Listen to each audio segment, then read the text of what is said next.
Morning. बैठ जाओ। Thank you ma'am. आप सब कैसे हो? अच्छे। आज कौन सा दिन है? चौथा दिन है। आज हम एक चालाक बंदर और दो बिल्लियों का कहानी सुनेंगे, उसके बाद नाटक करेंगे। Yes ma'am. किस किस को पसंद है कहानी सुनना? Yes ma'am. सभी को? Yes ma'am. अच्छे बच्चे हो सारे।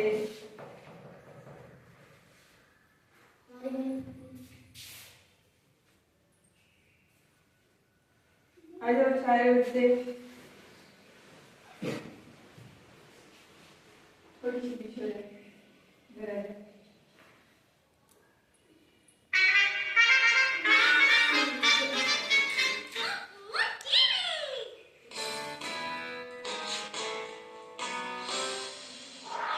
एक बार एक बंदर था। वो जंगल में एक छोटी सी झोपड़ी में रहता था। वो बहुत चालाक था। एक दिन बंदर को बहुत जोर से भूख लगी। उसने सोचा कि चलो चलकर खाने के लिए कुछ ढूंढा जाए। मुझे बहुत भूख लगी है। मेरे पास तो कुछ खाने के लिए भी नहीं है। चलो बाहर जाकर देखता हूँ, शायद कुछ खाने के लिए मिल जाए। बंदर खाने की तलाश में अपनी झोपड़ी से निकला और एक पेड़ से दूसरे पेड़ पर कूदता हुआ मस्ती करता हुआ निकल पड़ा। जंगल के पास ही में एक गांव था जहां दो बिल्लियां रहती थीं। एक का नाम था चुलबुल और दूसरी का नाम था भूरी। चुलबुल नीले रंग की प्यारी सी बिल्ली, उसकी आंखें भी नीली थीं। भूरी बिल्ली का रंग भूरा था और उसकी आंखें भी भूरी थीं। दोनों बहुत अच्छी दोस्त थीं। वो पूरे गांव में साथ खेलती, साथ घूमती और सभी घरों में साथ में चोरी करके वहां से भाग जाती। दोनों दिन भर मस्ती करते। एक दिन खेलते खेलते उन्हें भूख लगी तो दोनों चल पड़ी लोगों के घरों की तरफ और उनकी नजर एक रोटी पर पड़ी। वहाँ एक रोटी पड़ी है, चल जाकर उठा ले। शुक्र है रोटी हमें रास्ते में पड़ी मिल गई। अब ज्यादा मेहनत भी नहीं करनी पड़ेगी। धूप में बहुत तेज लगी है।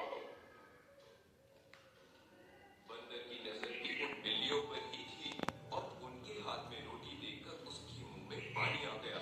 काश कि वो रोटी मुझे मिल जाए। भूख तो मुझे बहुत जोर की लगी है। बिल्लियों ने वो रोटी उठाई। अब रोटी एक और खाने वाले दो। मुसीबत ये थी कि इसे बांटे कैसे। इसी बात को लेकर दोनों में झगड़ा हो गया। नहीं, ये रोटी मेरी है। नहीं, मेरी है। नहीं, मैं तुम्हें नहीं दूंगी। मेरी नजर इस पर पहले पड़ी थी, तो ये खाऊंगी भी मैं ही। समझी तुम? हटो, ये मेरी है। नहीं, ये मेरी है। उड़े दो, उड़े दो। मैंने कहा हट जाओ, ये मेरी है।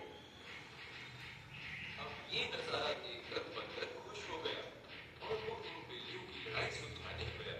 रुको रुको, तुम दोनों झगड़ क्यों रहे हो? क्या हुआ? देखो भैया, ये मुझे रोटी नहीं दे रही है। पहले मेरी नजर रोटी पर पड़ी थी। नहीं, ये मेरी है। मैंने पहले देखी थी।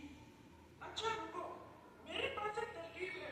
क्यों ना मैं तुम्हारी ये रोटी दो हिस्सों में बराबर बराबर बांट दूं? हाँ, ये ठीक रहेगा। तुम इसके तो बराबर हिस्से कर दो। हाँ, ये भी ठीक रहेगा। इससे किसी को ज्यादा नहीं मिलेगा। बना लिया और उस रोटी के दो टुकड़े किए। ये क्या? एक हिस्सा तो बड़ा है और एक छोटा। बड़े वाला हिस्सा तो मैं ही खाऊंगी। नहीं, बड़ा हिस्सा मैं खाऊंगी। इसे छोटा दे दो। देखो तुम झगड़ा मत करो, इसका भी हल है मेरे पास। मैं दोनों हिस्सों को बराबर कर दूंगा। इतना कहकर बंदर ने बड़े वाले हिस्से